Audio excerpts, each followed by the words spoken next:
The Roman Empire was the post Republican period of ancient Rome characterized by autocratic rule and the territorial expansion across Europe, North Africa, and the Near East. The Romans conquered most of this during the Republic, and it was ruled by emperors following Octavian's assumption of effective sole rule in 27 BC. The Western Empire collapsed in 476 AD, but the Eastern Empire lasted until the fall of Constantinople in 1453. By 100 BC, the city of Rome had expanded its rule from the Italian peninsula to most of the Mediterranean and beyond. However, it was severely destabilized by civil wars and political conflicts, which culminated in the victory of Octavian over Mark Antony and Cleopatra at the Battle of Actium in 31 BC and the subsequent conquest of the Ptolemaic kingdom in Egypt in 27 BC. The Roman Senate granted Octavian overarching military power, imperium, and the new title of Augustus, marking his ascension as the first Roman emperor. The vast Roman territories were organized into senatorial provinces governed by proconsuls who were appointed by law annually, and imperial provinces, which belonged to the emperor but were governed by legates. The first 2 centuries of the empire saw a period of unprecedented stability, prosperity, known as the Pax Romana, or Roman peace. Rome reached its greatest territorial extent under Trajan, who reigned from 98 to 117 AD, but a period of increasing trouble and decline began under Commodus, reigning from 180 to 192. In the 3rd century, the empire underwent a 49-year crisis that threatened its existence due to civil war, plagues, and barbarian invasions. The Gallic and Palmyrene empires broke away from the state, and a series of short lived emperors led the empire, which was later reunified under Aurelian, who reigned from 270 to 275. The civil wars ended with the victory of Diocletian, reigning from 284 to 305, who set up two different imperial courts in the Greek East and Latin West. Constantine the Great, reigning 306 337, the first Christian emperor, moved the imperial seat from Rome to Byzantium in 330 and renamed it Constantinople. The migration period, involving large invasions by Germanic peoples and by the Huns of Attila, led to the decline of the Western Roman Empire, with the fall of Ravenna to the Germanic Herulians and the deposition of Romulus Augustus in 476 by Odoacer. The Western Empire finally collapsed. The Byzantine Eastern Roman Empire survived for another millennium with Constantinople as its sole capital until the city's fall in 1453. Due to the empire's extent and endurance, its institutions and culture had a lasting influence on the development of language, religion, art, architecture, literature, philosophy, law, and forms of government across its territories. Latin evolved into the Romance languages, while medieval Greek became the language of the East. The empire's adoption of Christianity resulted in the formation of medieval Christendom. Roman and Greek art had a profound impact on the Italian Renaissance. Rome's architectural tradition served as the basis for Romanesque, Renaissance, and neoclassical architecture, influencing Islamic architecture. The rediscovery of classical science and technology, which formed the basis for Islamic science in medieval Europe, contributed to the scientific renaissance and the scientific revolution. Many modern legal systems, such as the Napoleonic Code, descend from Roman law. Rome's republican institutions have influenced the Italian city state republics of the medieval period, the early United States, and modern democratic republics.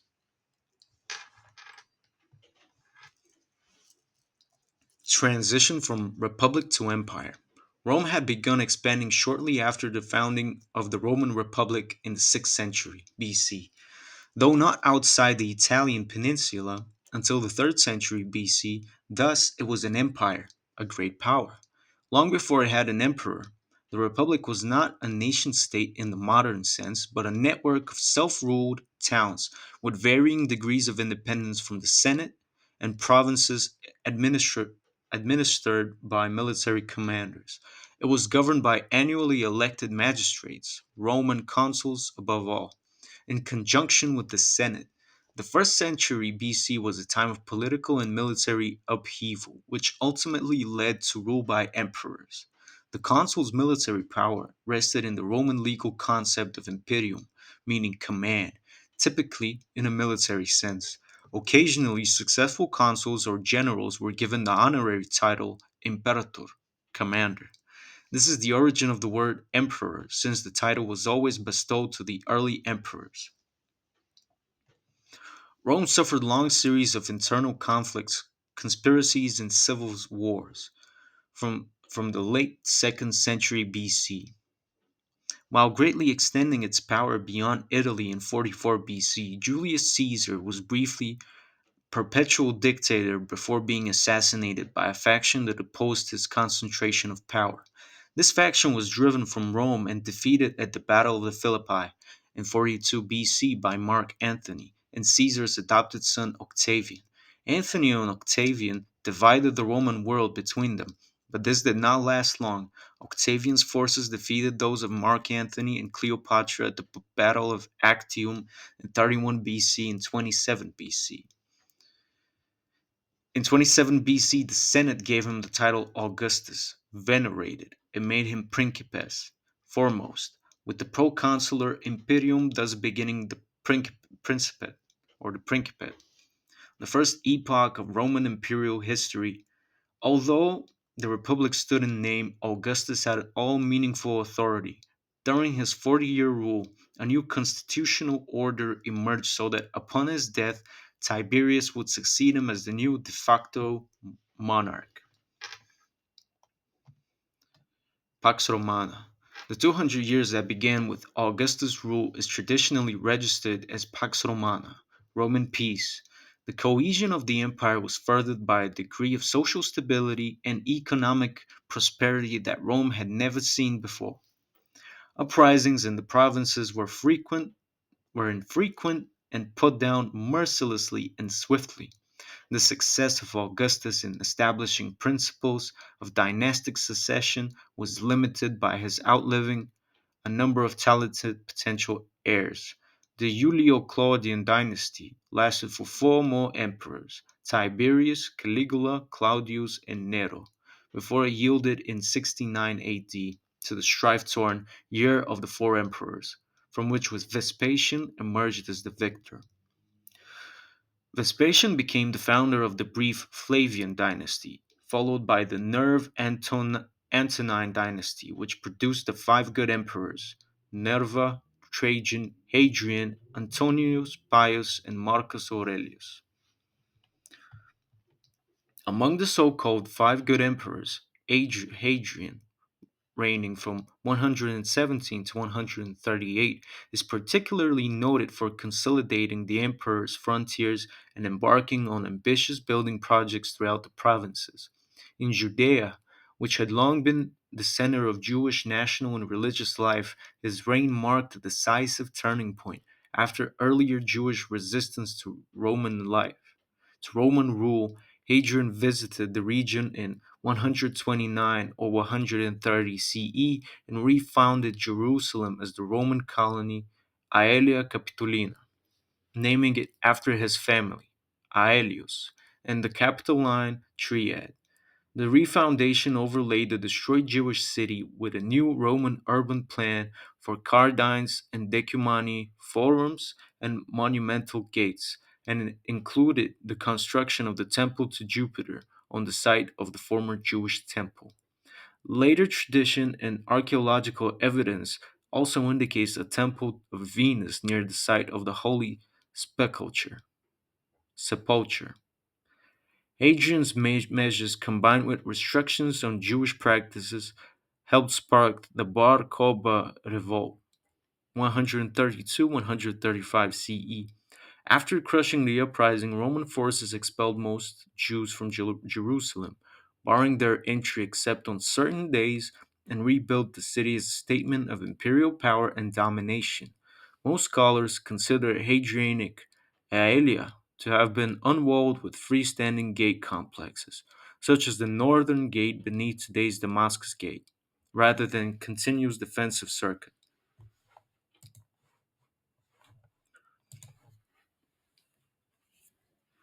Okay. Transition from classical to late antiquity. In the view of contemporary Greek historian Cassius Dio, the accession of Commodus in 180 marked the descent from a kingdom of gold to one of rust and iron, a comment which has led some historians, notably Edward Gibbon, to take Commodus' reign as the beginning of the empire's decline. In 212, during the reign of Caracalla, Roman citizenship was granted to all freeborn inhabitants of the empire. The Severan dynasty was tumultuous. An emperor's reign was ended routinely by his murder or execution, and following its collapse, the empire was engulfed by the crisis of the 3rd century, a period of invasions, civil strife, economic disorder, and plague. In defining historical epochs, this crisis sometimes marks the transition from classical to late antiquity. Aurelian, reigning from 270 to 175, stabilized the empire militarily, and Diocletian reorganized and restored much of it in 285. Diocletian's reign brought the empire's most concerted effort against the perceived threat of Christianity, the Great Persecution. Diocletian divided the empire into four regions, each ruled by a separate tetrarch. Confident that he fixed the disorder plaguing Rome, he abdicated along with his co emperor, but tetrarchy collapsed shortly after. Order was eventually restored by Constantine the Great, who became the first emperor to convert to Christianity and who established Constantinople as the new capital of the Eastern Empire. During the decades of the Constantinian and Valentinian dynasties, the empire was divided along an east west axis, with dual power centers in Constantinople and Rome. Julian, who under the influence of his advisor, Mardonius, attempted to restore classical Roman and Hellenistic religion, only briefly interrupted the succession of Christian emperors. Theodosius I, the last emperor to rule over both East and West, died in 395 after making Christianity the state religion. Fall in the West and survival in the East. The Western Roman Empire began to disintegrate in the early 5th century. The Romans fought off all invaders, most famously Attila, but the empire had assimilated so many Germanic peoples of dubious loyalty to Rome that the empire started to dismember itself.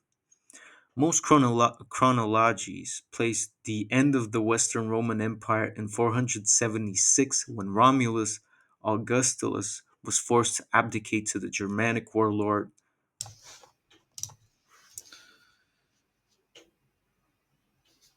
Odoacer. Odoacer ended the Western Empire by declaring Zeno sole emperor and placing himself as Zeno's nominal subordinate. In reality, Italy was ruled by Odoacer alone. The Eastern Roman Empire, called the Byzantine Empire by later historians, continued until the reign of Constantine the 11th Palaiologos, the last Roman emperor. He died in battle in 1453 against Mehmed II and his Ottoman forces during the siege of Constantinople.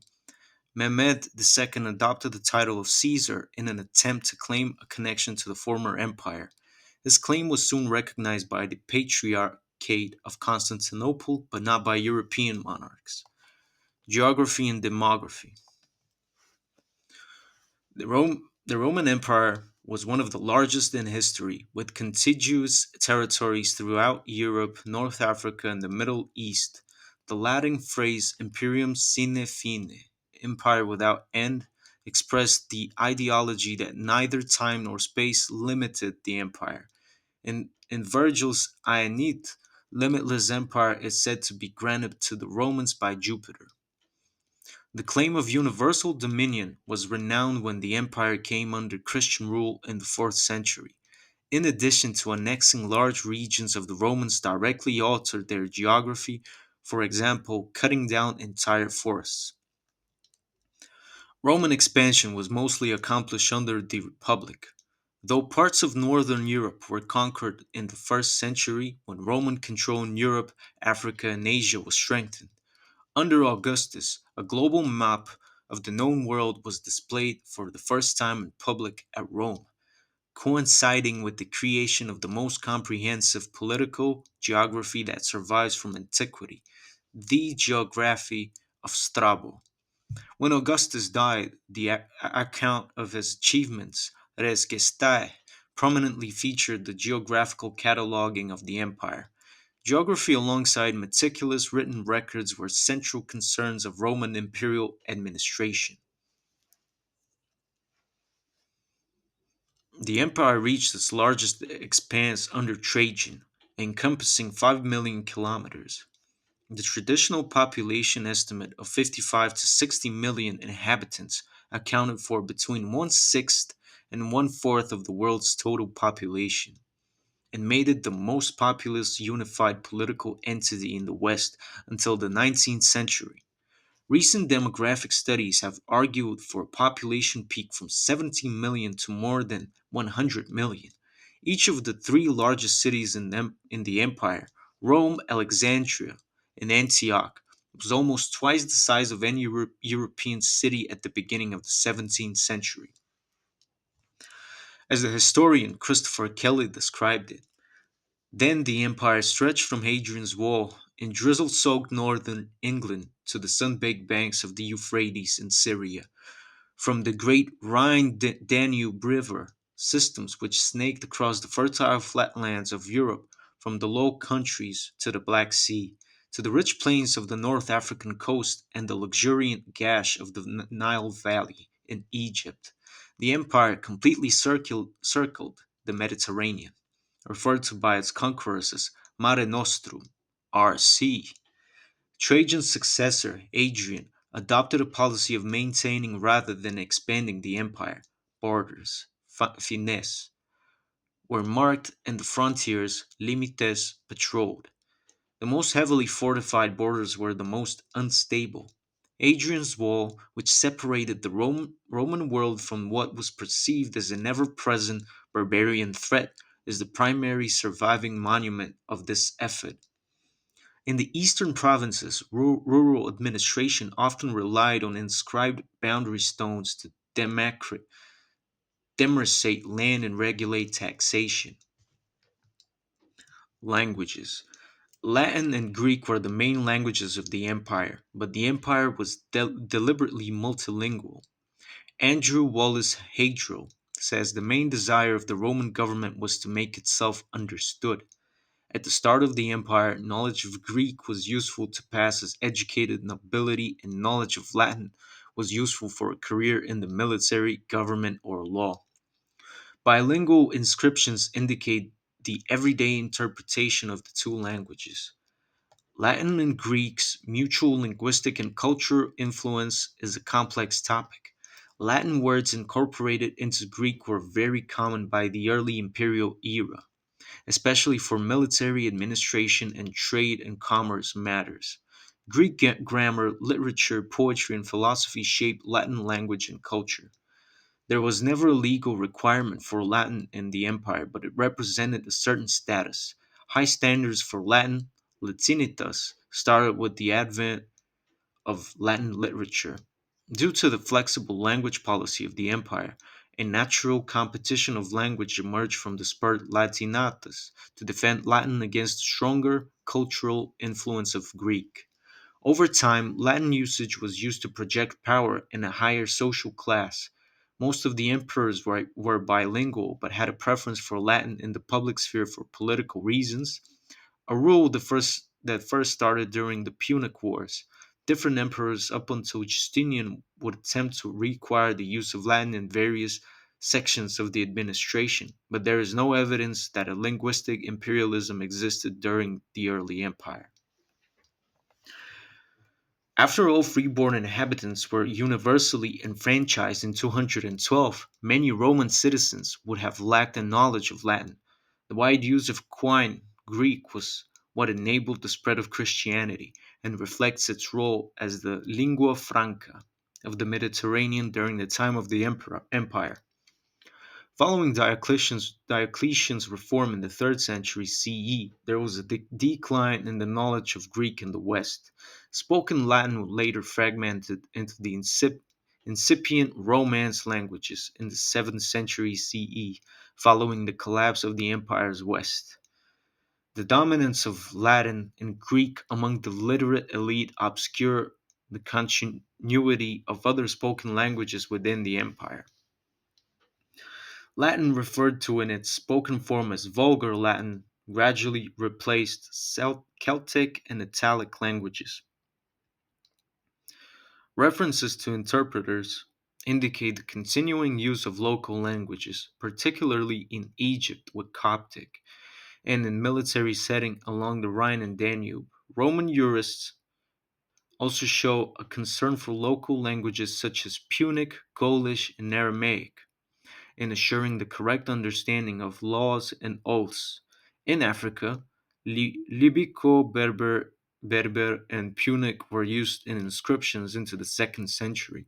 In Syria, Palmyrene soldiers used their dialect of Aramaic for inscriptions, an exception to the rule that Latin was the language of the military. The last reference to Gaulish was between 560 to 575. The emergence of Gallo-Romance languages would then be shaped by Gaulish. Proto-Basque or Aquitanian evolved with Latin loan words to modern Basque. The Thracian language, as were several now extinct languages in Anatolia, are attested in imperial era inscriptions. Society. The empire was remarkably multicultural, with astonishing cohesive capacity to create shared identity while encompassing diverse peoples. Public monuments and communal spaces open to all, such as forums, amphitheaters, racetracks, and baths, helped foster a sense of Romanness. Roman society had multiple overlapping social hierarchies. The civil war preceding Augustus caused upheaval, but did not affect an immediate redistribution of wealth and social power. From the perspective of the lower classes, a peak was merely added to the social pyramid. Personal relationships, patronage, friendship, amicitia, family, marriage continued to influence politics. By the time of Nero, however, it was not unusual to find former slave who was richer than a freeborn citizen, or an equestrian who exercised greater power than a senator. The blurring of the republic's more rigid hierarchies led to increased social mobility, both upward and downward, to a greater extent than all other well documented ancient societies.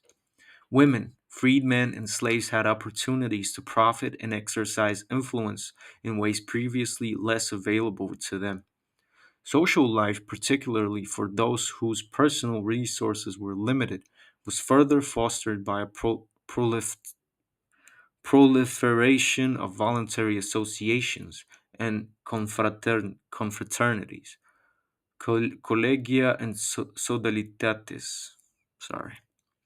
Professional and trade guilds, veterans groups, religious sodalities, drinking and dining clubs, performing troops, and burial societies.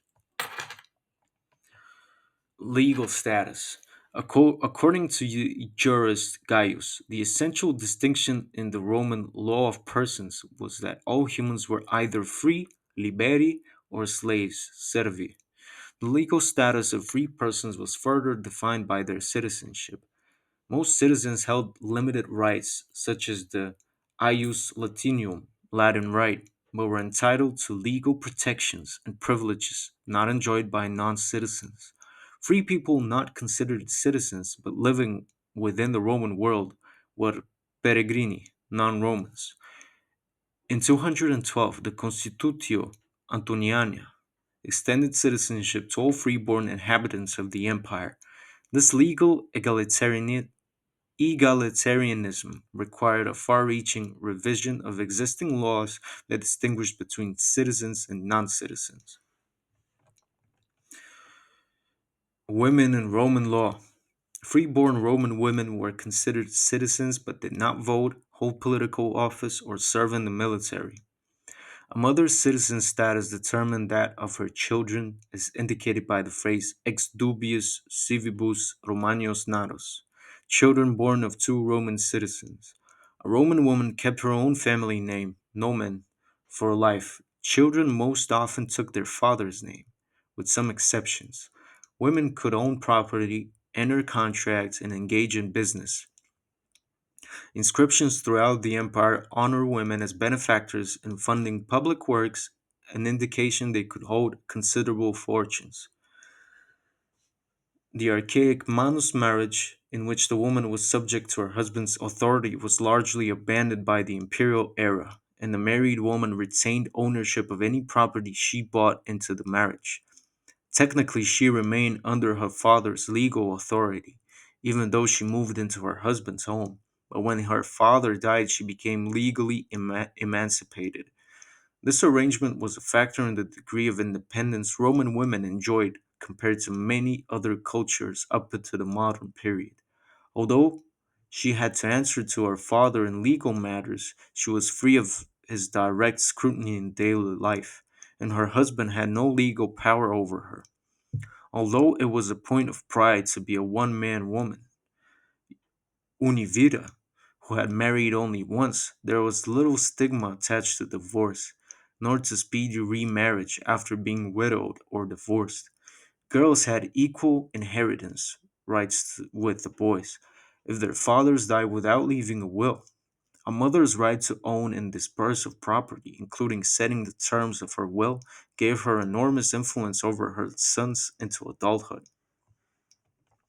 As part of the Augustan program to restore traditional morality and social order, moral legislation attempted to regulate conduct as a means of promoting family values. Adultery was criminalized and defined broadly as an illicit sex act, stuprum, between a male citizen and a married woman, or between a married woman and any man other than her husband. This is a double standard. This is a double standard was in place. Okay, that's not grammatically correct, but anyways. A married woman could have sex only with her husband, but a married man did not commit adultery if he had sex with a prostitute or a person of marginalized status. Childbearing was encouraged. A woman who had given birth to three children was granted symbolic honors and greater legal freedom, the Iustium Libororum. Slaves and the law. At the time of Augustus, as many as 35% of the people in Roman Italy were slaves, making Rome one of the five historical slave societies in which slaves constituted at least a fifth of the population and played a major role in the economy. Slavery was a complex institution that supported traditional Roman social structures, as well as contributing economic utility in urban settings. Slaves might be professionals such as teachers, physicians, chefs, and accountants. The majority of slaves provided trained or unskilled labor. Agriculture and industries such as milling and mining relied on the exploitation of slaves. Outside Italy, slaves were on average an estimated 10 to 20% of the population, sparse in Roman Egypt, but more concentrated in some Greek areas. Expanding Roman ownership of arable land and industries affected pre existing practices of slavery in the provinces. Although slavery has often been regarded as waning in the 3rd and 4th century, it remained an integral part of Roman society until gradually ceasing in the 6th and 7th century with the disintegration of the complex imperial economy. Laws pertaining to slavery were extremely intricate. Slaves were considered property and had no legal personhood.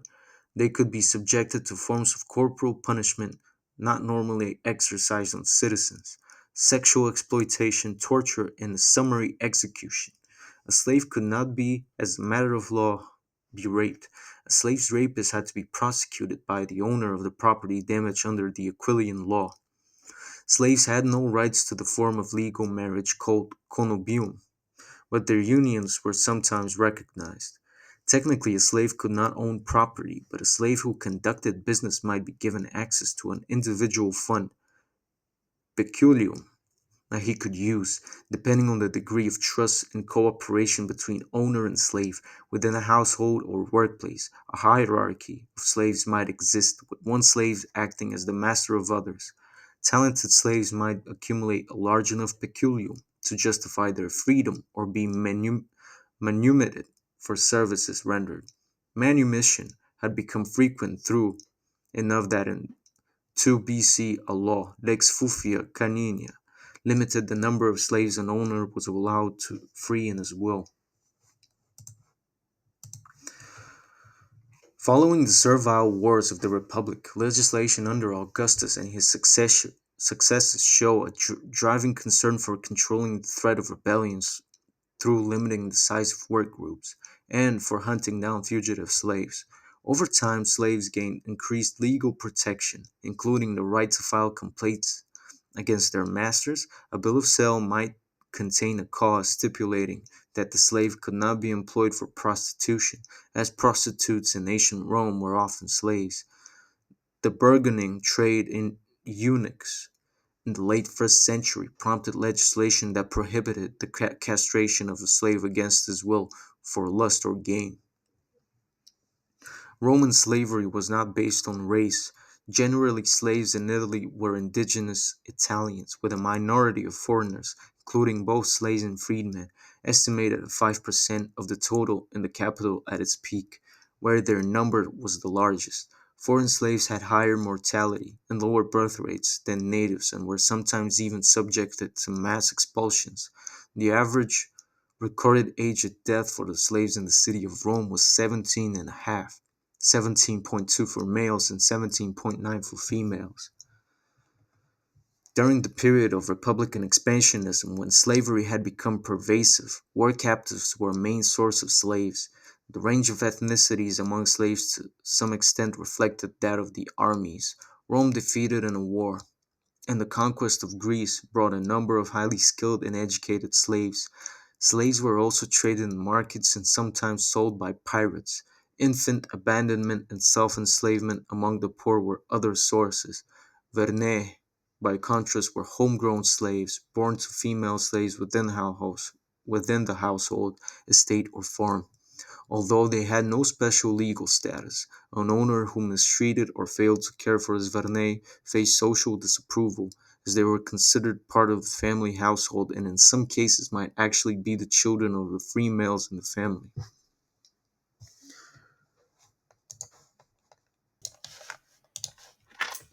Freedmen. Rome differed from Greek city-states in allowing freed slaves to become citizens. Any future children of a freedman were born free with full right citizenship. After manumission, a slave who had belonged to a Roman citizen enjoyed an active political freedom, libertas, including the right to vote. His former master became his patron, patronus, patronus. The two continued to have customary and legal obligations to each other. A freedman was not entitled to hold public office or the highest state priesthoods, but could play a priestly role. He could not marry a woman from a senatorial family, nor achieve legitimate senatorial rank himself, but during the early empire, freedmen held key positions in the government bureaucracy, so much so that Hadrian limited their participation by law. The rise of successful freedmen through political influence or wealth is a characteristic of early imperial society. The prosperity of a high achieving group of freedmen is attested by inscriptions throughout the empire. Census rank. The Latin word ordo, plural ordines, is translated variously and inexactly into English as class, order, rank. One purpose of the Roman census was to determine the ordo to which an individual belonged. Two of the highest ordens in Rome were the senatorial and equestrian. Outside Rome, cities or colonies were led by decurions, also known as curiales. Senator was not itself an elected office in ancient Rome. An individual gained admission to the Senate after he had been elected to and served at least one term as an executive magistrate. A senator also had to meet a minimum property required of 1 million sestertii. Not all men who qualified for the Ordo Senatarius chose to take a Senate seat, which required legal domicile at Rome. Emperors often filled vacancies in the 600 member body by appointment. A senator's son belonged to the Ordo Senatorius, but he had to qualify on his own merits for admission to the Senate. A senator could be removed for violating moral standards.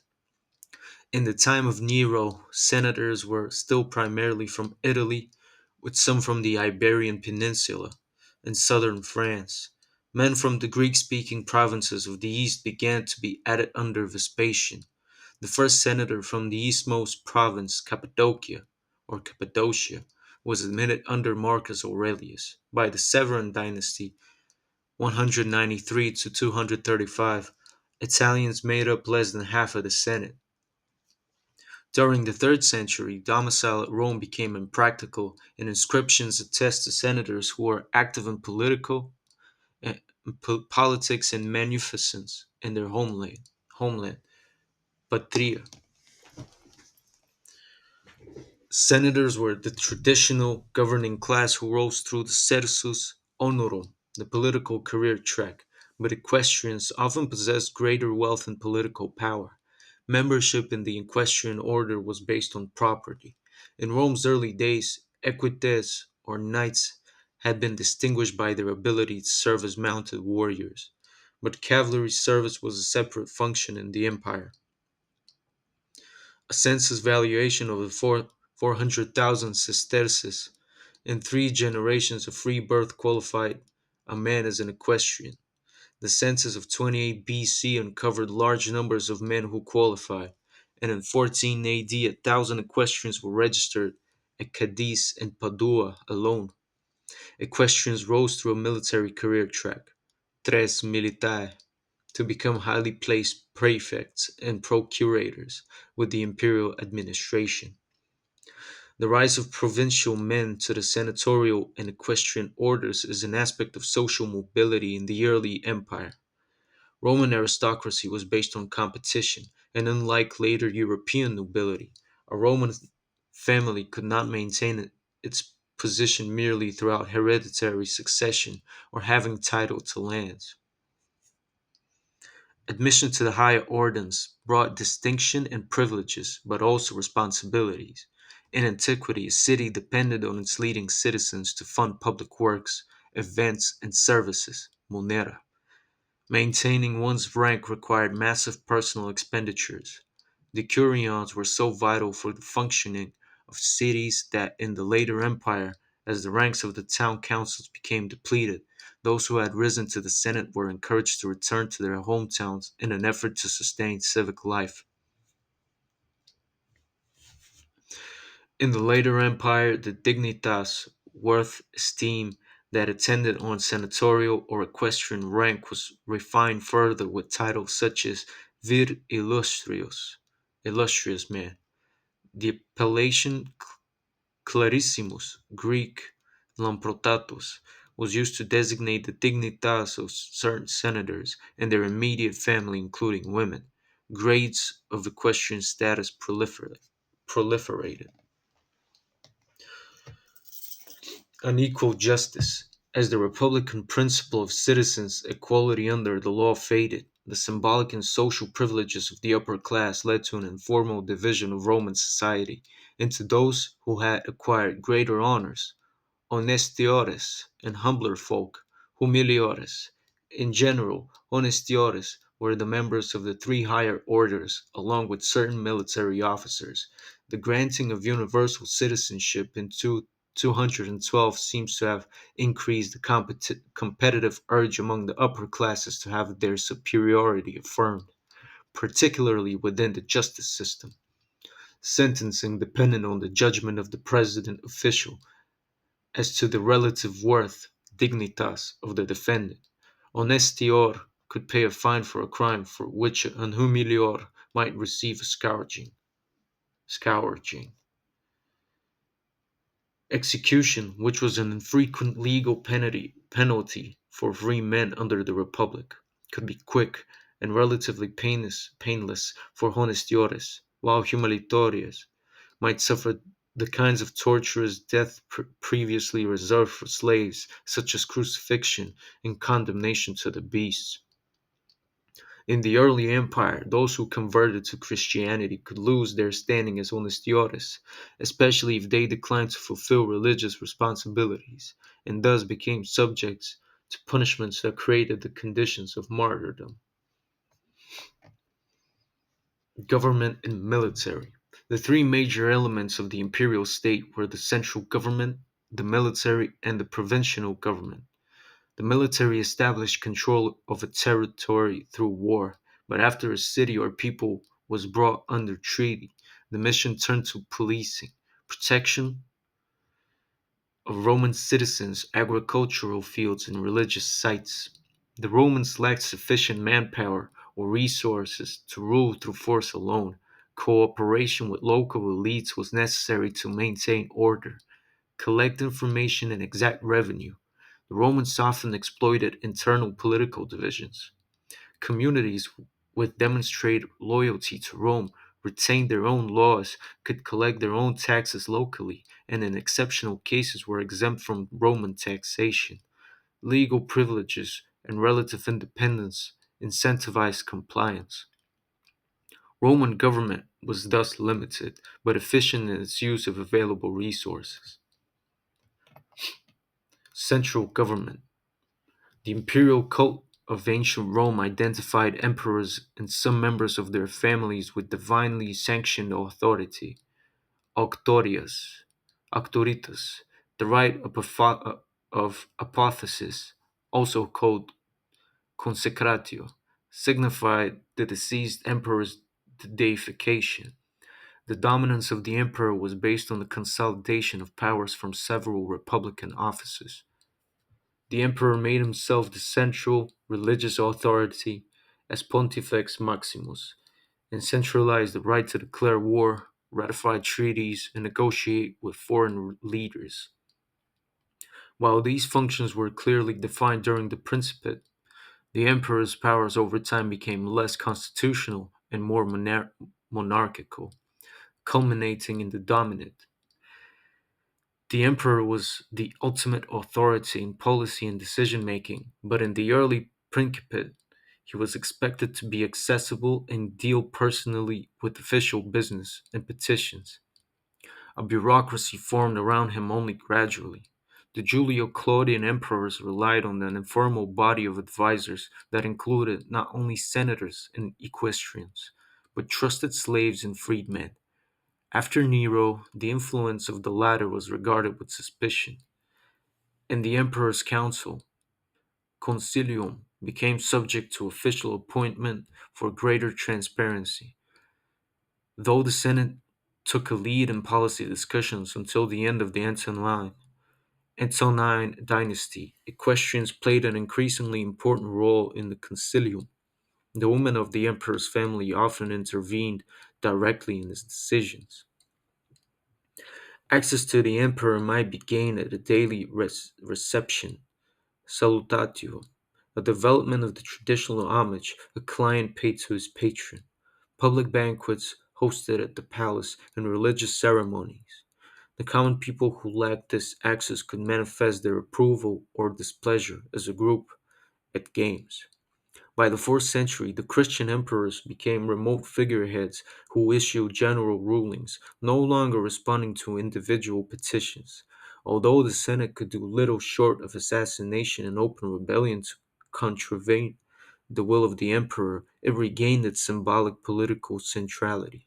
The Senate legitimated the emperor's rule, and the emperor employed senators as legates, legati, generals, diplomats, and administrators.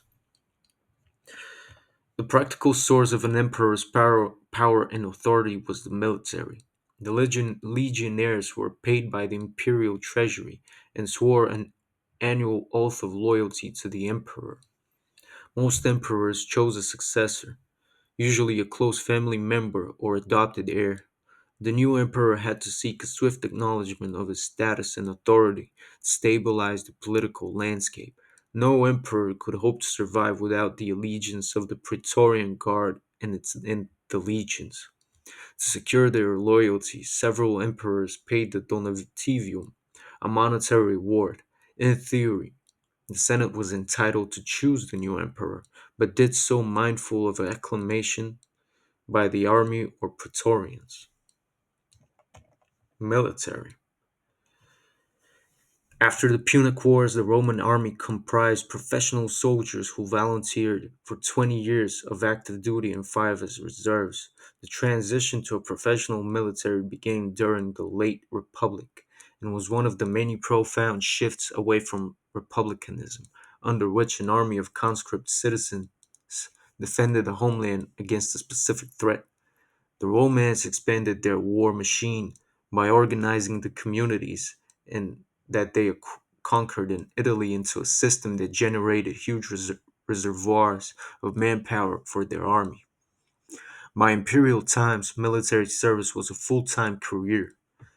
The pervasiveness of military garrisons throughout the empire was a major influence in the process of Romanization. The primary mission of the military of the early empire was to preserve the Pax Romana. The three major divisions of the military were the garrison of Rome, comprising the Praetorian Guard, the cohortes urbanae, and the vigites, who functioned as police and firefighters. The provincial army, comprising the Roman legions and the auxiliaries, provided by the provinces, auxilia, the navy. Through his military reforms, which included consolidating or disbanding units of questionable loyalty, Augustus regularized the legion. A legion was organized into 10 cohorts, each of which comprised 6 centuries, with a century further made up of 10 squads, contubernia. The exact size of the imperial legion, which was likely determined by logistics, has been estimated to range from 4,800 to 5,280. After Germanic tribes wiped out 3 legions in the Battle of the Teutoburg Forest in 9 AD, the number of legions was increased from 25 to around 30. The army had about 300,000 soldiers in the first century and under 400,000 in the second, significantly smaller than the collective armed forces of the conquered territories. No more than 2% of adult males living in the empire served in the imperial army. Augustus also created the Praetorian Guard, 9 cohorts ostensibly to maintain the public peace, which were garrisoned in Italy. Better paid than the legionnaires, the Praetorians served only 16 years. The auxilia were recruited from among non-citizens, organized in smaller units of roughly cohort strength. They were paid less than the legionnaires, and after 25 years of service were awarded with Roman citizenship, also extended to their sons. According to Tacitus, there were roughly as many auxiliaries as there were legionnaires, thus around 125,000 men, implying approximately 250 auxiliary regiments. The Roman cavalry of the earliest empire were primarily from Celtic, Hispanic, or Germanic areas. Several aspects of training and equipment derived from the Celts. The Roman navy not only aided in the supply and transport of the legions but also in the protection of the frontiers along the rivers Rhine and Danube. Another duty was protecting maritime trade against pirates. It patrolled the Mediterranean, parts of the North Atlantic coast, and the Black Sea. Nevertheless, the army was considered the senior and more prestigious branch. Provincial government. And the next territory became a Roman province in 3 steps, making a register of the cities, taking a census, and surveying the land. Further government record keeping included births and deaths, real estate transactions, taxes, and judicial proceedings in the first and second centuries. The central government sent out around 160 officials annually to govern outside of Italy. Among these officials were the Roman governors, magistrates elected at Rome, who in the name of the Roman people governed senatorial provinces or governors, usually of equestrian rank, who held their imperium on behalf of the emperor in imperial provinces, most notably Roman Egypt. A governor had to make himself accessible to the people he governed, but he could delegate various duties. His staff, however, was minimal. His official attendants, appara- apparitores, included licitors, heralds, messengers, scribes, and bodyguards. The legates, both civil and military, usually of equestrian rank, and friends who accompanied him unofficially. Other officials were appointed as supervisors of government finances. Separating fiscal responsibility from justice and administration was a reform of the imperial era to avoid provincial governors and tax farmers exploiting local populations for personal gain. Equestrian procurators, whose authority was originally extrajudicial and extra-constitutional, was managed both state-owned property and the personal property of the emperor, res privata. Because Roman government officials were few, a, provinci- a provincial who needed help with legal dispute or criminal case might seek out any Roman perceived to have some official capacity. In the High Empire, Italy was legally distinguished from the provinces, and along with some favored provincial communities enjoyed immunity from the property tax and poll tax. However, under Emperor Diocletian, Italy lost these privileges and was subdivided into provinces.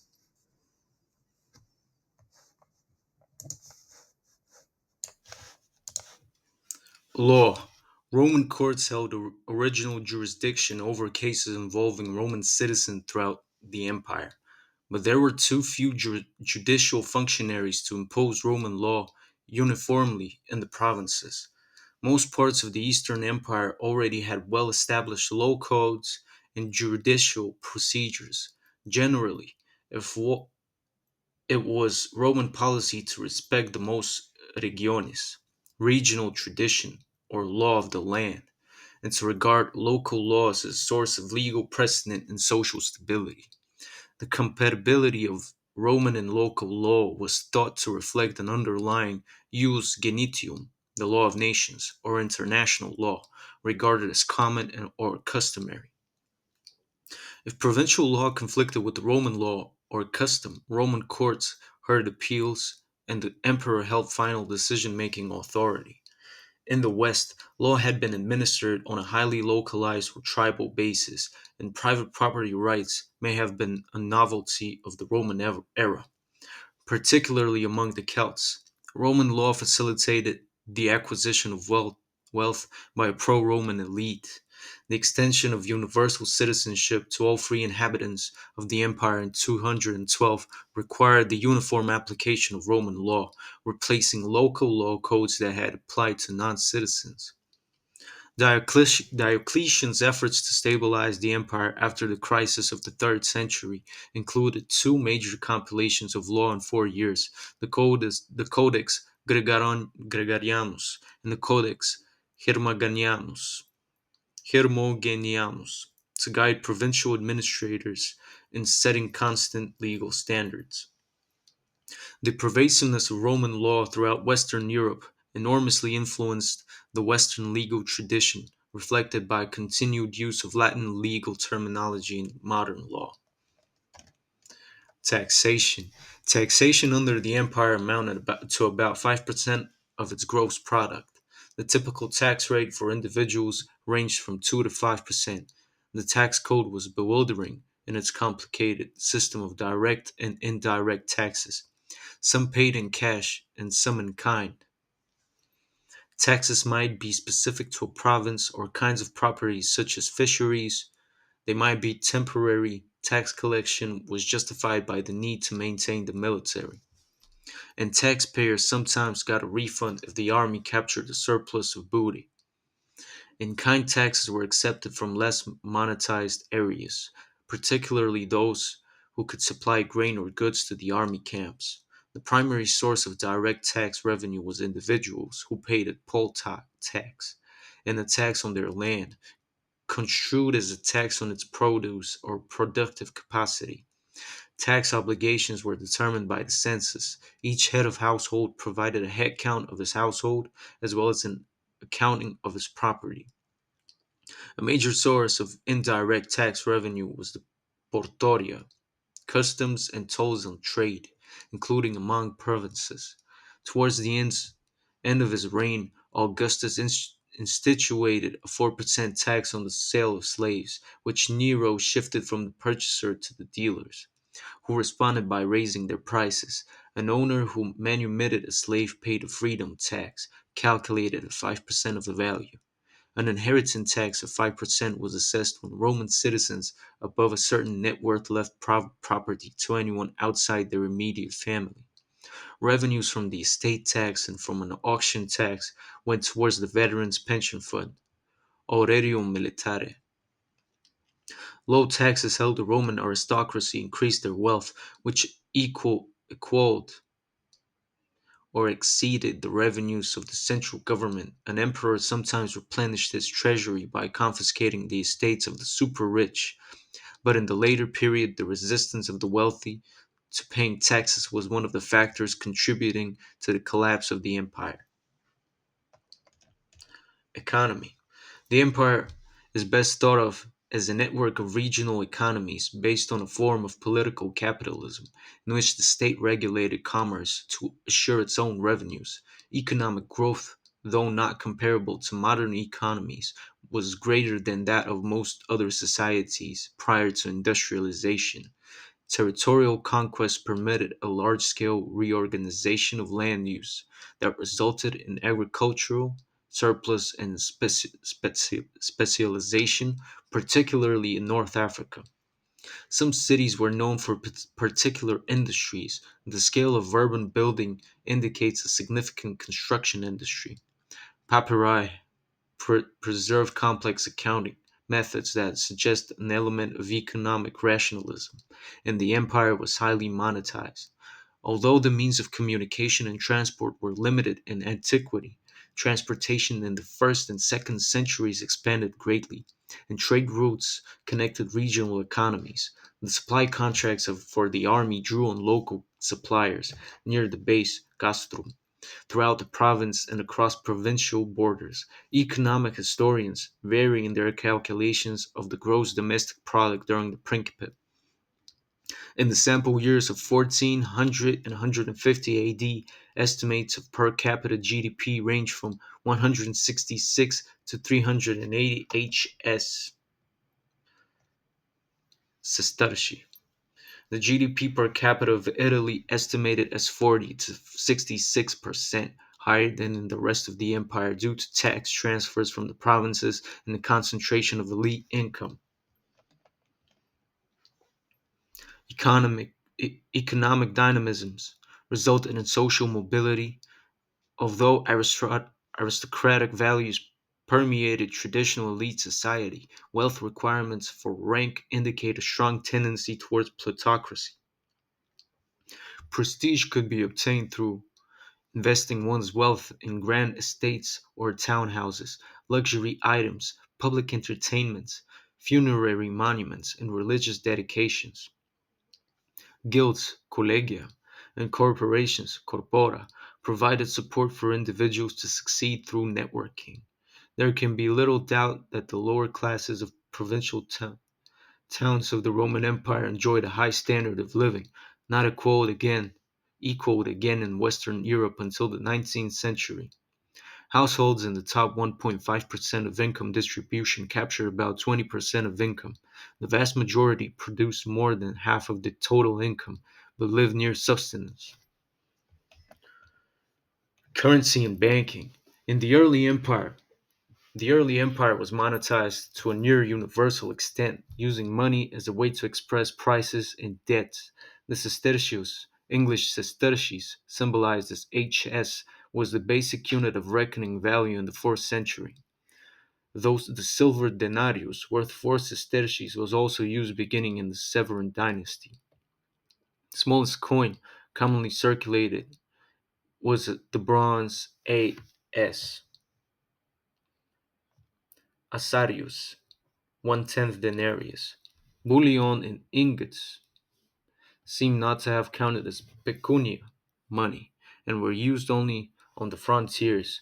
Romans in the first and second centuries counted coins rather than weighing them, an indication that the coin was valued on its face.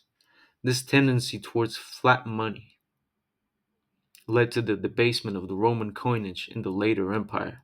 The standardization of money throughout the empire promoted trade and market integration. The high amount of metal coinage in circulation increased the money supply for trading or saving. Rome had no central bank, and regulations of the banking system was minimal.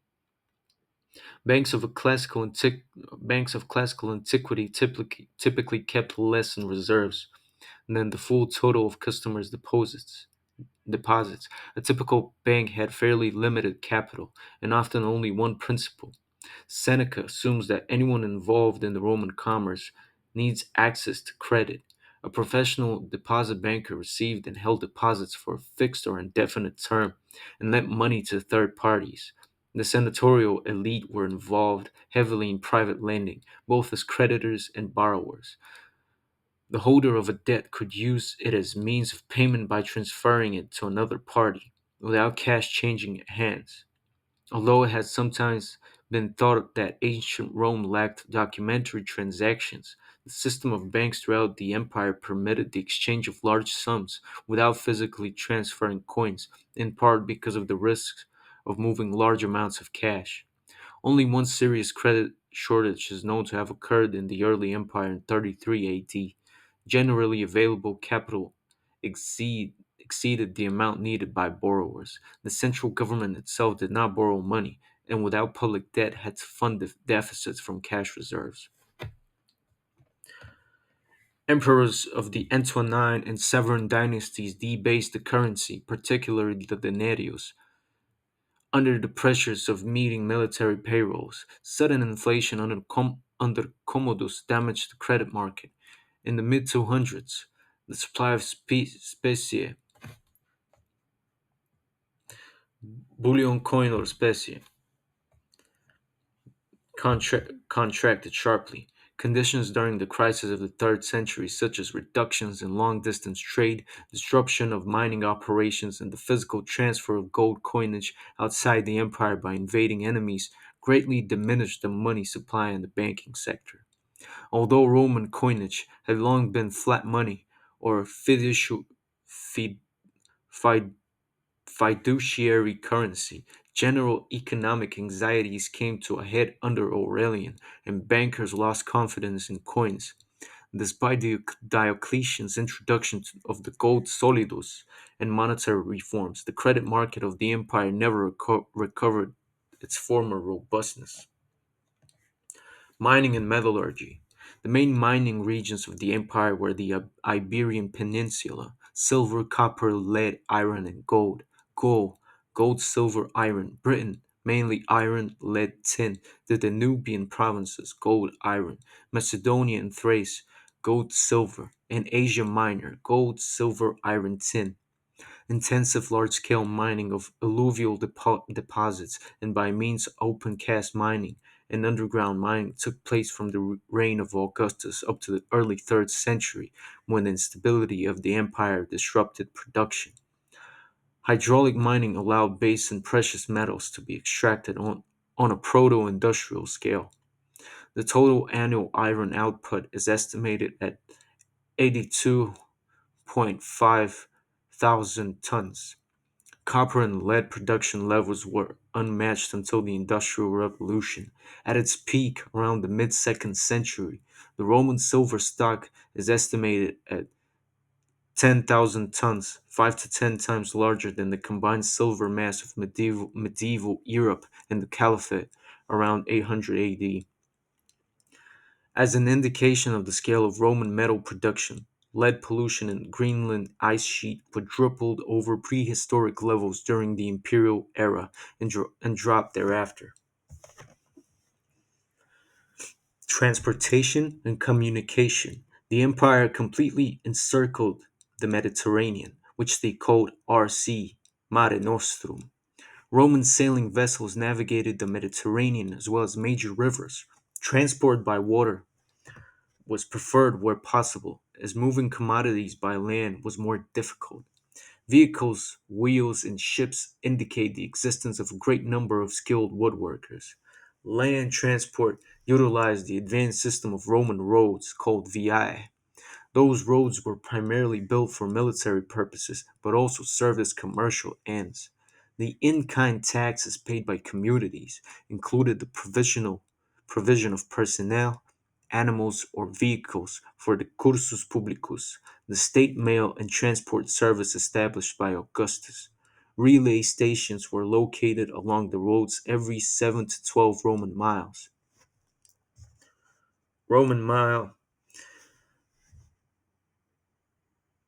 The mile, sometimes the international mile or statute mile, is to distinguish it from other miles, is a British imperial unit or United States customary unit. Okay, so it's a normal. Okay. Intended to grow into villages or trading posts. A mansio, plural mansiones, was a privately run service station franchised by the imperial bureaucracy for the cursus publicus. The distance between mansiones was determined by how far a wagon could travel in a day. Carts were usually pulled by mules traveling about 4 miles per hour. Trading commodities. Roman provinces traded amongst themselves, but trade extended outside the frontiers to regions as far away as China and India. Chinese trade was mostly conducted over land through middlemen along the Silk Road. Indian trade also occurred by sea from Egyptian ports. The main commodity was grain. Also traded were olive oil, foodstuffs, garum, which is a fish sauce, slaves, ore and manufactured metal objects, fibers and textiles, timber, pottery, glassware, marble, papyrus, spices, and materia medica, which is a Latin term for basically pharmaceuticals, ivory, pearls, and gemstones. Though most provinces could produce wine, regional varieties were desirable, and wine was a central trading good. Labor and occupations. Inscriptions record 268 different occupations in Rome and 85 in Pompeii. Professional associations or trade guilds, collegia, are attested for a wide range of occupations, some quite specialized. Work performed by slaves fall into five general categories: domestic, with epitaphs recording at least 55 different household jobs; imperial or public service; urban crafts and services; agriculture and mining. Convicts provided much of the labor in the mines or quarries, where conditions were notoriously brutal. In practice, there was little division of labor between slave and free, and most workers were illiterate and without special skills. The greatest number of common laborers were employed in agriculture, in Italian industrial farming, latifundia. These may have been mostly slaves, but elsewhere, slave farm labor was probably less important. Textile and clothing production was a major source of employment. Both textiles and finished garments were traded on products were often named for peoples or town, like fashion label.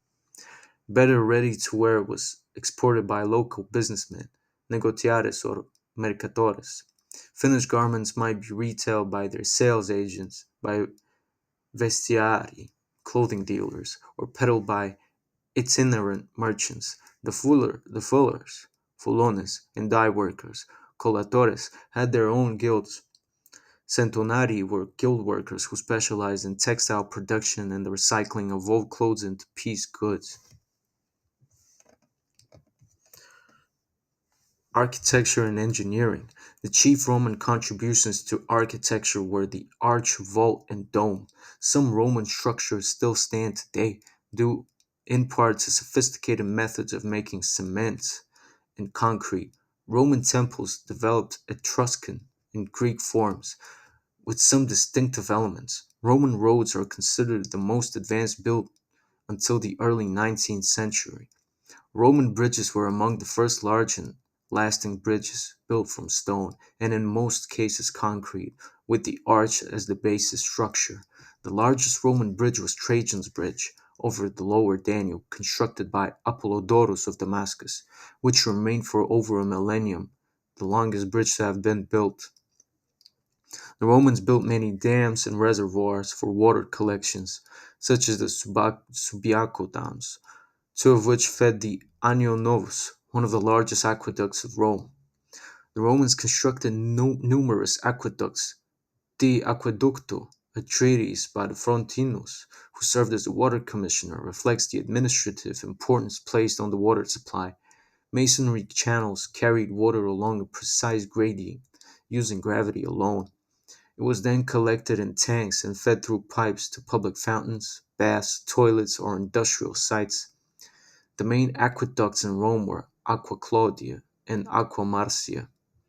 The complex system built to supply Constantinople had its most distant supply drawn from over 120 kilometers away along a route of more than 336 kilometers.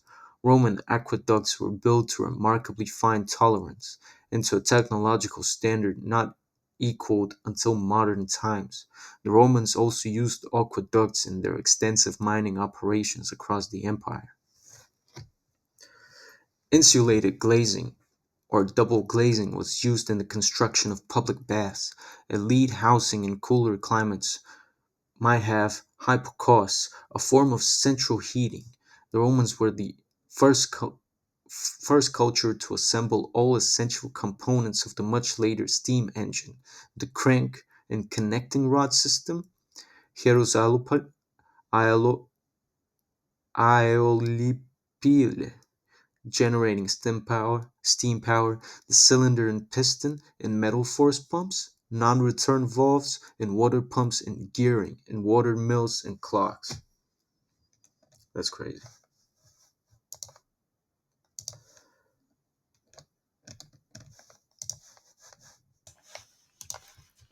Daily life, city and country. The city was viewed as fostering civilization by being properly designed, ordered, and adorned. Augustus undertook a vast building program in Rome, supported public displays of art that expressed imperial ideology, and reorganized the city into neighborhoods, vici, administered at the local level with police and firefighting services. A focus of Augustan monumental architecture was the Campus Martius, an open area outside the city center. The altar of Augustan peace, Ara Pacis Auguste, was located there, as was an obelisk imported from Egypt that formed the pointer, gnomon, of a horologium, which is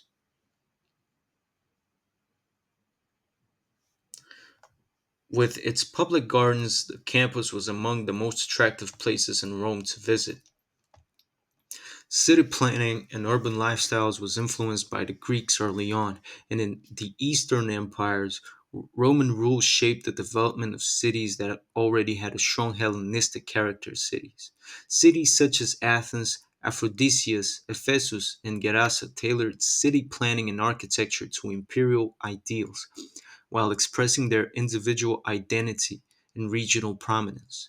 In areas inhabited by Celtic speaking peoples, Rome encouraged the development of urban centers with stone temples, forums, monumental fountains, and amphitheaters, often or near the sites of pre existing walled settlements known as oppida. Urbanization in Roman Africa expanded on Greek and Punic coastal cities. The network of cities, colonia, municipia, civitates, or in Greek terms, poleis, was a primary cohesive force during the Pax Romana. Romans of the 1st and 2nd centuries were encouraged to inculcate the habits of peacetime. As the classicist Clifford Ando noted, most of the cultural opportunences popularly associated with imperial culture, public cult and its games, and civic banquets, competitions for artists, speakers, and athletes, as well as the funding of the great majority of public buildings and public display of art, were financed by private individuals whose expenditures in the regard helped to justify their economic power and legal and provincial privileges. In the city of Rome, most people lived in multi story apartment buildings, insulae, that were often squalid fire traps. Public facilities such as baths, thermae, toilets with running water, latrinae, basins or elaborate fountains, nymphae, delivering fresh water, and large scale entertainments such as chariot races and gladiator combat were aimed primarily at the common people. The public baths served hygienic, social, and cultural functions. Bathing was the focus of daily socializing. Roman baths were distinguished by the series of rooms that offered communal bathing in three temperatures, with amenities that might include an exercise room, sauna, exfoliation spa, ball court, or outdoor swimming pool. Baths had hypocaust heating. The floors were suspended over hot air channels. Public baths were part of urban culture throughout the provinces, but in the late 4th century, individual tubs began to replace communal bathing. Christians were advised to go to the baths only for hygiene. Rich families from Rome usually had two or more houses, a townhouse, domus, and at least one luxury home, villa, outside the city. The domus was a privately owned single family house and might be furnished with a private bath, balneum, but it was not place but it was not a place to retreat from public life. Although some neighborhoods show a higher concentration of such houses, there were not segregated enclaves. The domus was meant to be visible and accessible. The atrium served as a reception hall in which the paterfamilias, head of household, met with clients every morning. It was a center of family religious rites containing a shrine and images of family ancestors. The houses were located on busy public roads, and ground level spaces were often rented out as shops, tabernae. In addition to a kitchen garden, window boxes might substitute the insulae, townhouses, typically enclosed a peristyle garden.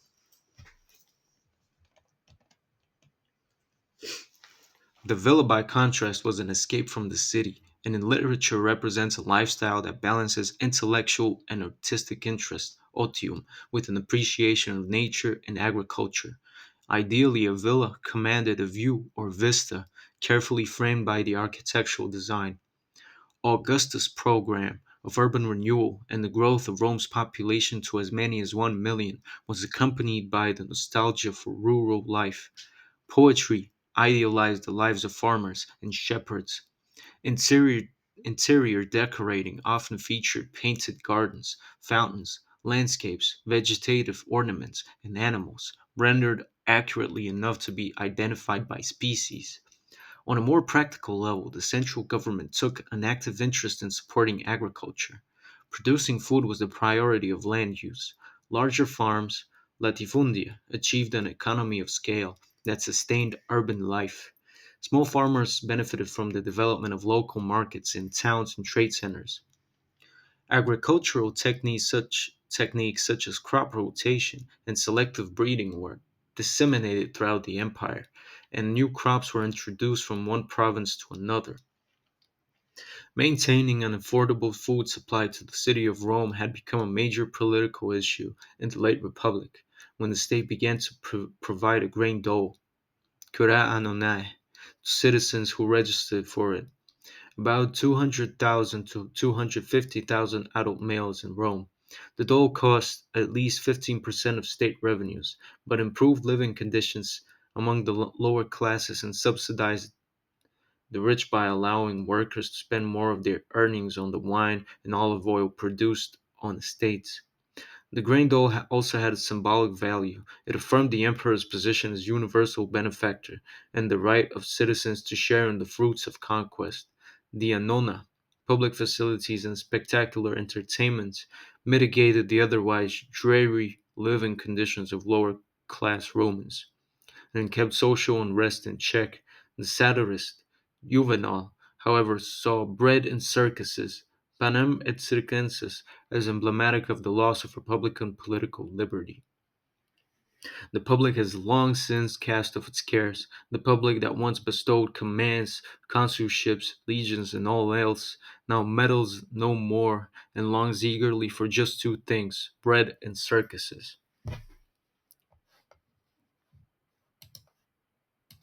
Health and disease. Epidemics were common in the ancient world, and occasional pandemics in the empire killed millions. The Roman population was unhealthy. About 20%, a large percentage of ancient standards, lived in cities, Rome being the largest. The cities were a demographic sink. The death rate exceeded the birth rate, and constant immigration was necessary to maintain the population.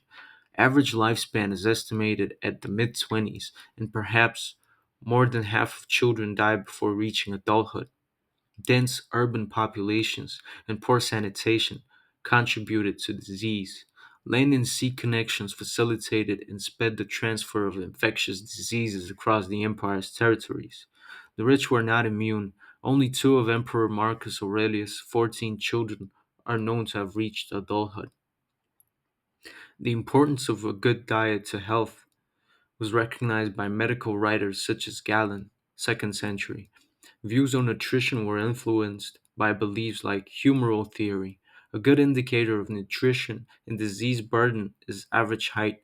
The average Roman was shorter in stature than the population of pre-Roman Italian societies in medieval Europe. Food and dining.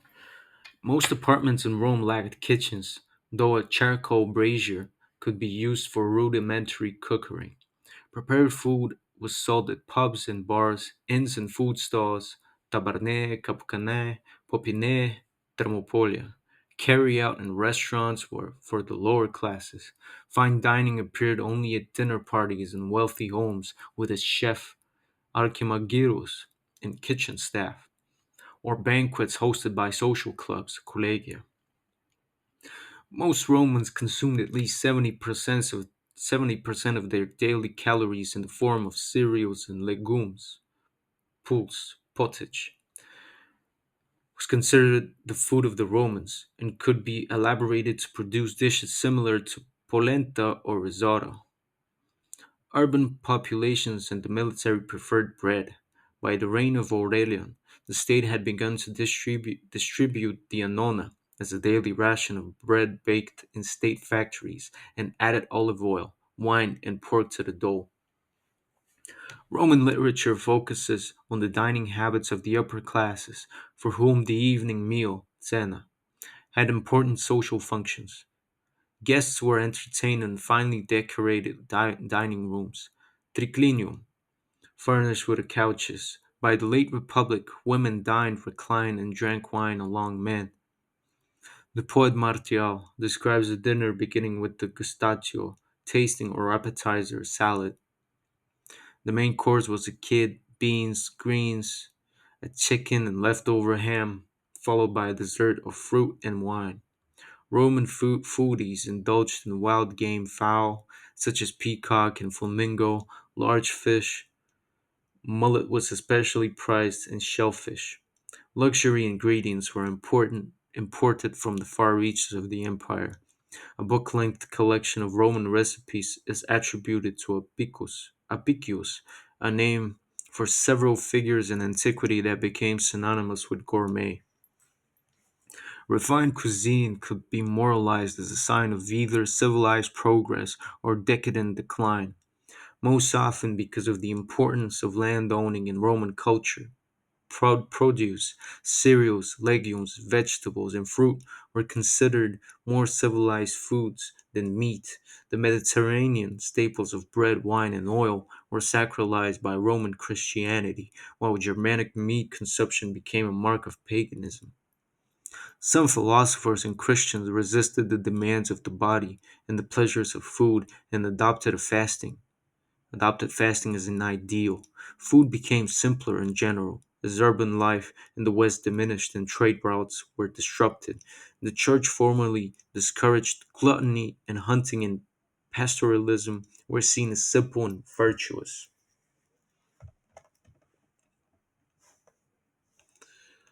Spectacles. When Juvenal complained that the Roman people had exchanged their political liberty for bread and circuses, he was referring to the state provided grain dole and the circenses events held in the entertainment venue called the circus.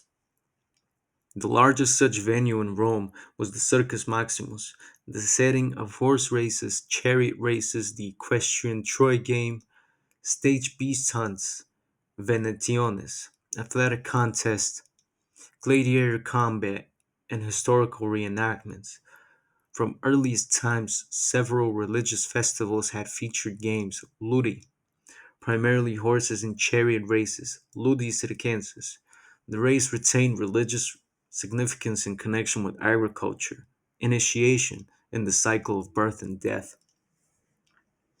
Under Augustus, public entertainments were presented on 77 days of the year. By the reign of Marcus Aurelius, this had expanded to 135. Circus games were preceded by an elaborate parade, pompa circenses, that ended at the venue. Competitive events were held also in smaller venues, such as the amphitheater, which became the characteristic Roman spectacle venue, and stadium Greek style athletics included foot races, boxing, wrestling, and pancratium. Aquatic displays such as the Moxie battle, Naumachia, and form of water ballet were presented in engineered pools.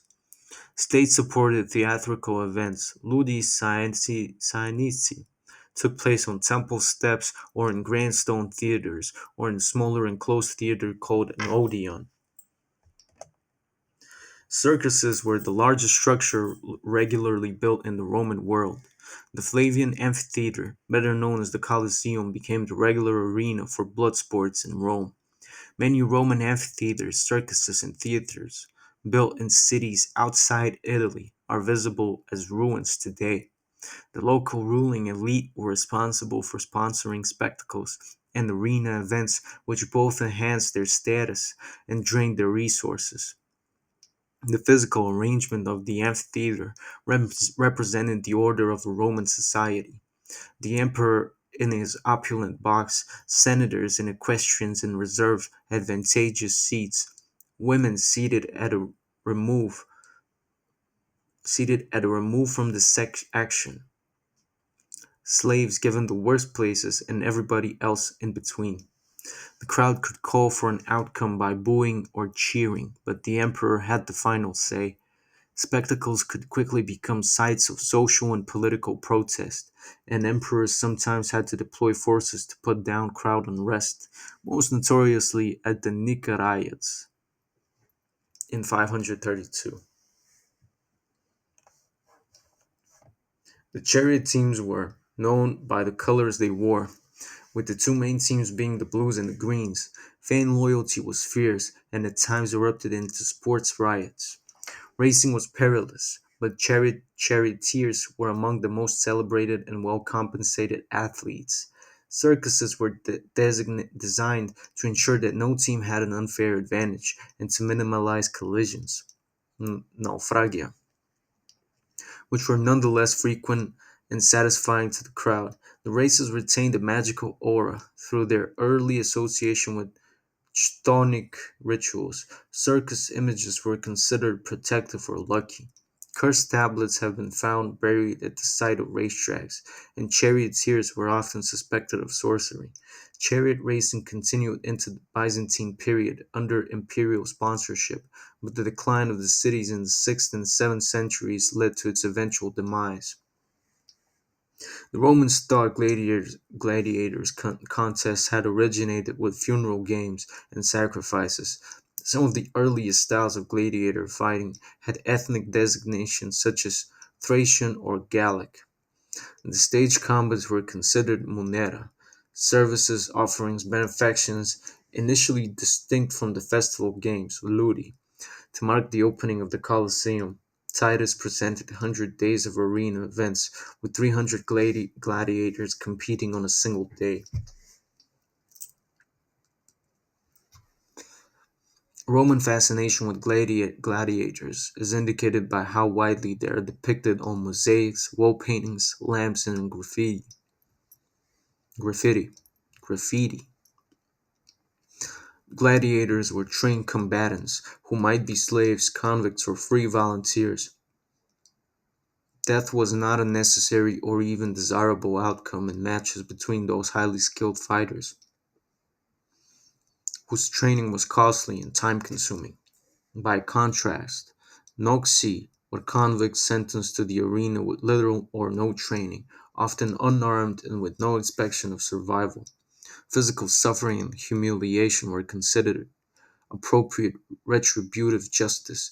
These executions were sometimes staged or ritualized as reenactments of myths, and amphitheaters were equipped with elaborate stage machinery to create special effects.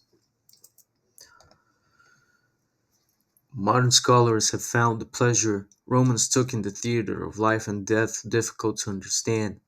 Pliny the Younger rationalized gladiator spectacles as good for the people to inspire them to face honorable wounds and despise death by exhibiting a of glory and desire for victory.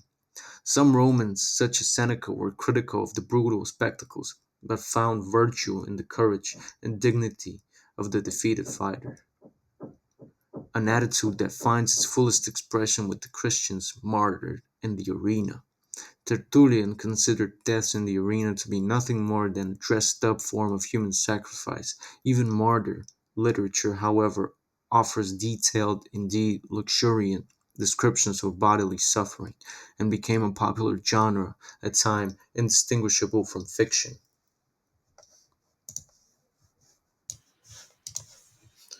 Recreation, the singular, ludus, play, game, sport, training, had a wide range of meanings such as wordplay, theatrical performance, board game, primary school, and even gladiator training school, as in Ludus Magnus. Activities for children and young people in the empire included hoop rolling and knucklebones, astragali or jacks. Girls had dolls made of wood, terracotta, and especially bone and ivory. Bowl games include trigon and harpastum. People of all ages played board games, including La Trunculi, Raiders, and 12 scripta, 12 marks. A game referred to as alea, dice, or tabula, the board, may have been similar to backgammon. Dicing, as a form of gambling, was disproved of, but was popular pastime during the festival of the Saturnalia.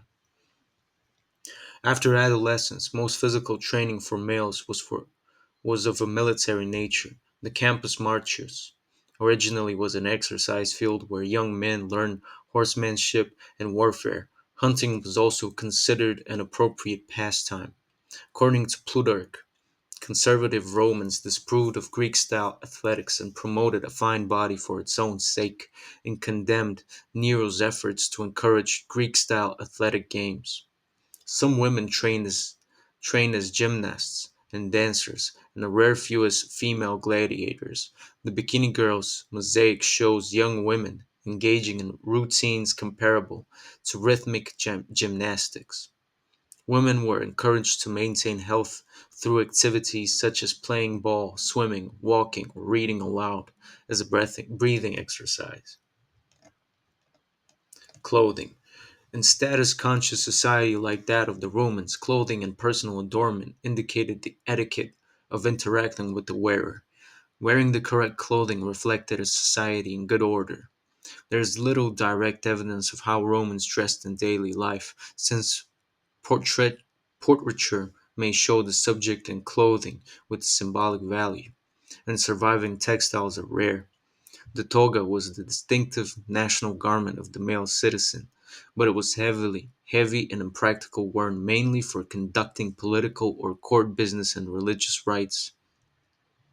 It was a vast expanse of a semicircular white wool that could not be put on and draped correctly without assistance. The drapery became more intricate and structured over time. The toga praetexta, with a purple or purplish red stripe representing Inv- Inviolability was worn by children who had not come of age. Curule magistrates and state priests, only the emperor could wear an old purple toga picta. Ordinary clothing was dark or colorful, the basic garment for all Romans, regardless of gender or wealth, was the simple sleeved tunic, with length differing by wearer. The tunics of poor people and laboring slaves were made from coarse wool and natural dull shades. Finer tunics were made of lightweight wool or linen. A man of the senatorial or equestrian order wore a tunic with two purple stripes, clavi, woven vertically. The wider the stripe, the higher the wearer's status. Other garments could be layered over the tunic. Common male attire also included cloaks and in some regions trousers. In the 2nd century, emperors and elite men are often portrayed wearing the pallium, an originally Greek mantle. Women are also portrayed in the pallium. Tertullian considered the pallium an appropriate garment both for Christians, in contrast to the toga, and for educated people. Roman clothing style changed over time, and the dominant clothing worn by both soldiers and bureaucrats became highly decorated with geometrical patterns, stylized plant motifs, and in more elaborate examples, human or animal figures. Courtiers of the latter empire wore elaborate silk robes.